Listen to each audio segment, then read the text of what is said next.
Assalamualaikum warahmatullahi wabarakatuh.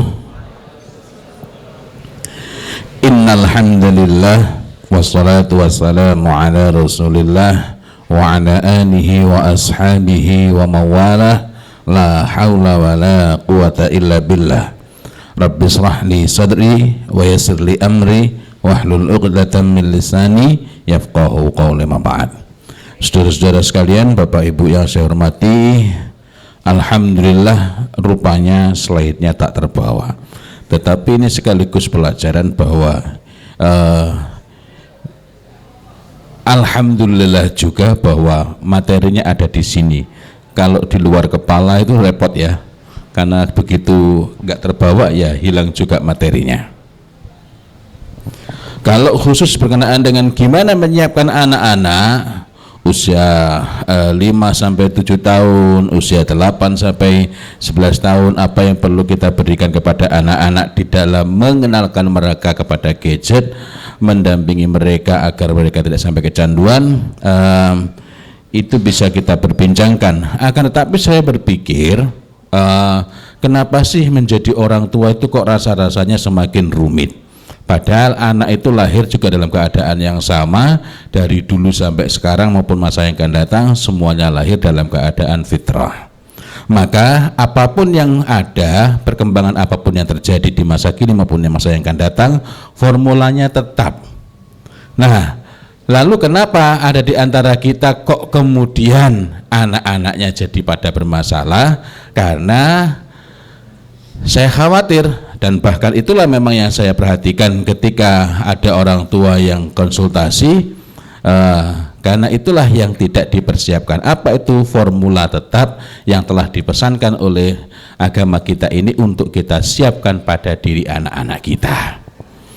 Apa yang saya maksud dengan formula tetap itu, yakni pesan dari agama Allah Subhanahu wa Ta'ala ini agar kita menyiapkan anak-anak kita sehingga anak-anak kita itu sudah siap untuk benar-benar menjadi manusia dewasa penuh, siap untuk mandiri, bertanggung jawab, termasuk atas segala tindak tanduk mereka, perbuatan mereka, amal mereka, karena sudah diperhitungkan pahala dan dosanya selambat-lambatnya pada usia 15 tahun komariah.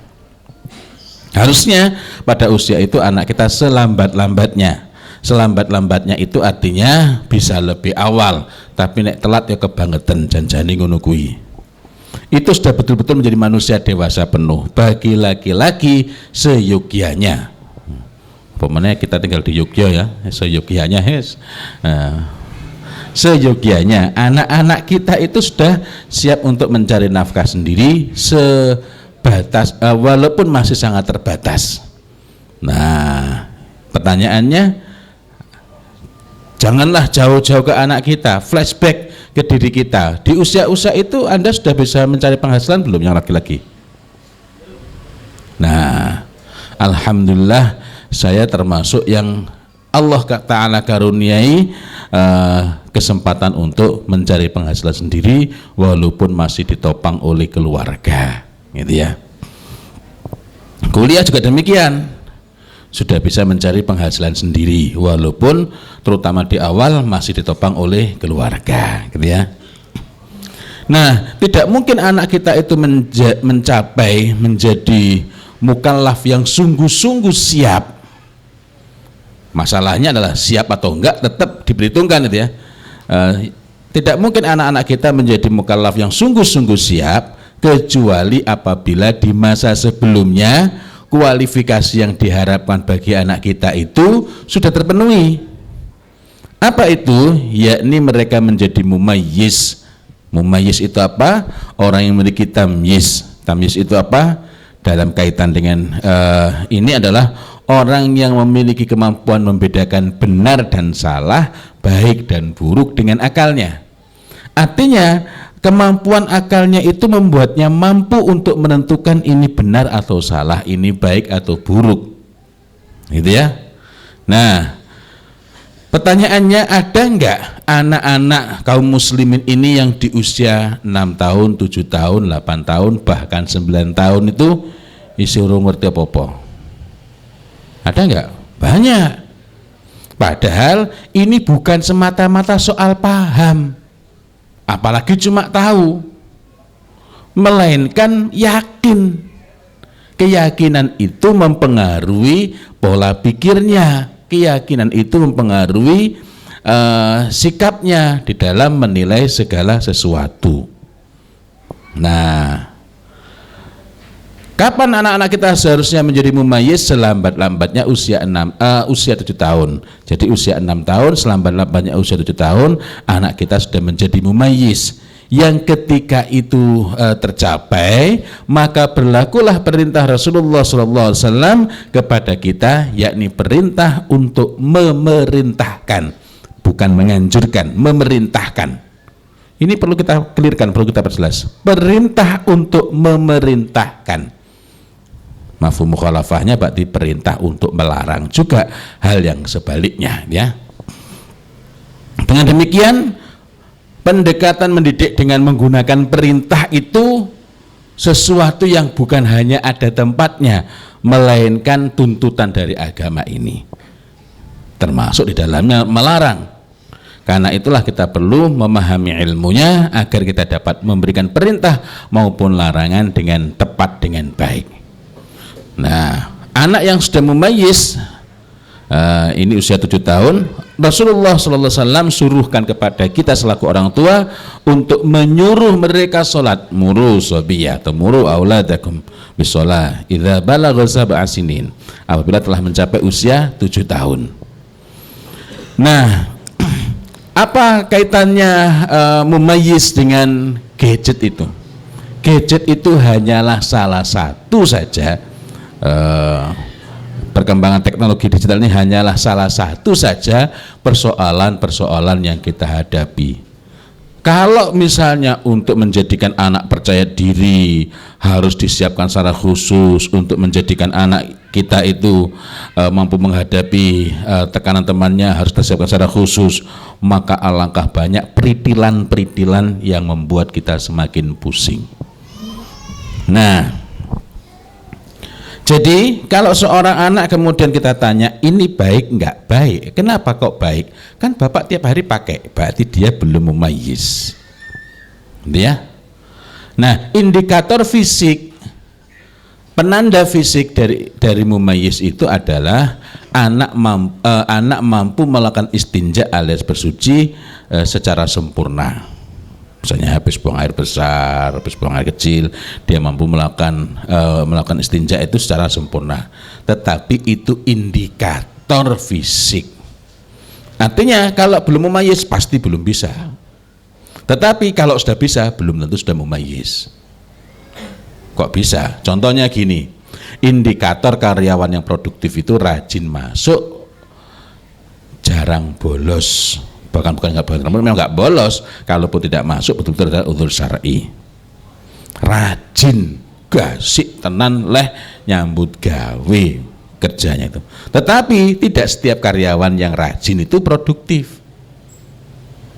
Bisa nyambung sini ya.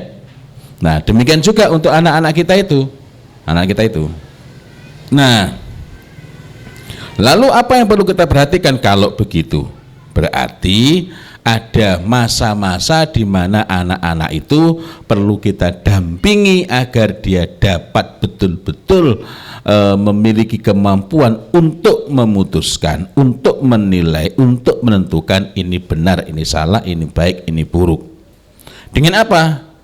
Bukan cuma dengan penjelasan dari kita, karena penjelasan itu hanya membuat dia tahu, paling pol memahamkan, tidak menjadikan akalnya ini bekerja.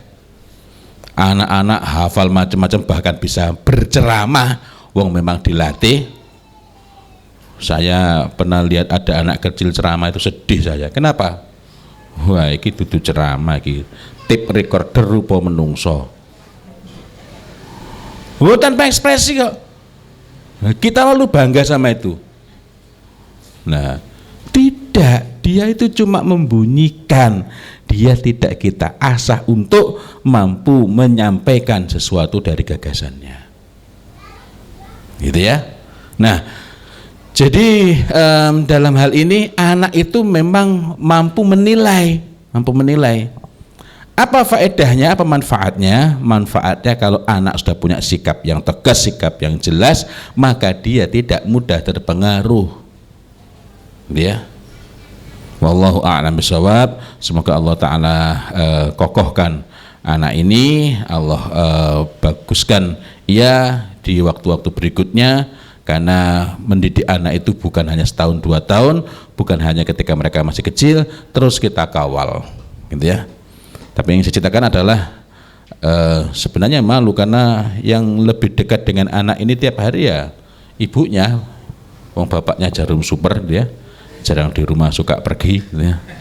Nah, tetapi sebagai gambaran, kenapa ketika dia kelas 3 SD umur 8 tahun dia rela menyisihkan uangnya setiap hari. Uang sakunya anak saya ini kan 2.000 sampai 3.000.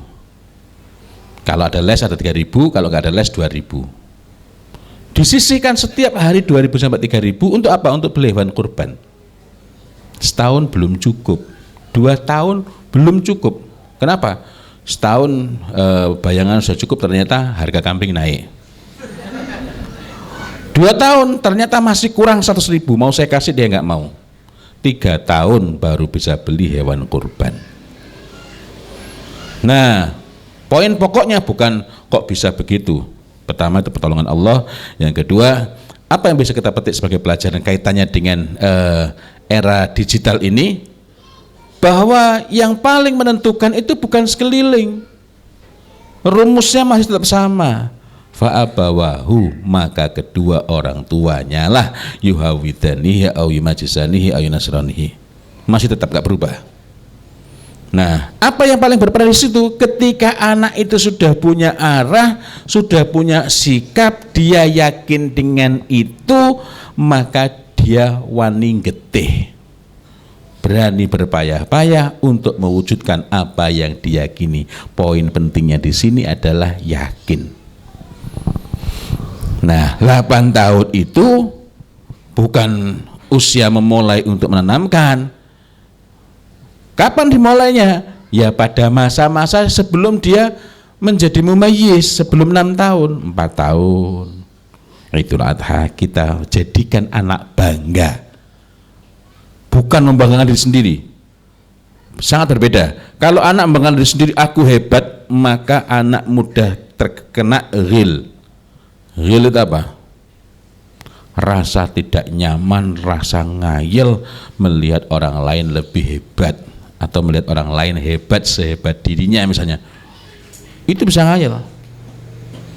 Nah, karena itu kita perlu sering-sering berdoa juga. Ini bukan hanya pada anak-anak, orang dewasa pun bisa kena penyakit ini. Dan karena itu kita perlu senantiasa berdoa. Rabbana ighfir lana wal ikhwanina alladzina sabaquna bil iman wa la taj'al fi qulubina ghillan lil ladzina amanu rabbana innaka ra'ufur rahim. Ghil. Lalu bangganya dengan apa? Bangga kepada suatu amalan, bahwa amal ini baik, amal ini perlu diperjuangkan. Nah, anak-anak kita sudah kita siapkan belum? Anak yang cerdas, prestasinya cemerlang, pengetahuannya luas, matematika ngitung berderet-deret pun rasa nganggu kalkulator tek wis iso. Tapi kalau jiwanya rapuh, arahnya nggak jelas, tidak perlu nunggu dewasa untuk mudah rontok dirinya. Deleng kancanin duwe dek dhewe ora duwe bisa rontok dirinya. Kenapa? Bukan karena pengaruh lingkungan, tapi karena dia keropos. Gitu ya. Nah, inilah yang kita perlu pikirkan. Apakah lingkungan tidak berpengaruh? Ya berpengaruh, tetapi yang bisa kita kendalikan adalah lingkungan terdekatnya, yakni bapaknya, ibunya, saudaranya itu. Inilah yang paling menentukan. Kita kan nggak bisa campur tangan keluarga tetangga, ya toh? Akan tetapi kalau anak-anak itu memiliki kepercayaan yang sangat kuat kepada bapaknya sama emaknya, hubungannya dengan saudaranya itu sangat dekat, maka dia tidak mudah terpengaruh oleh sekeliling.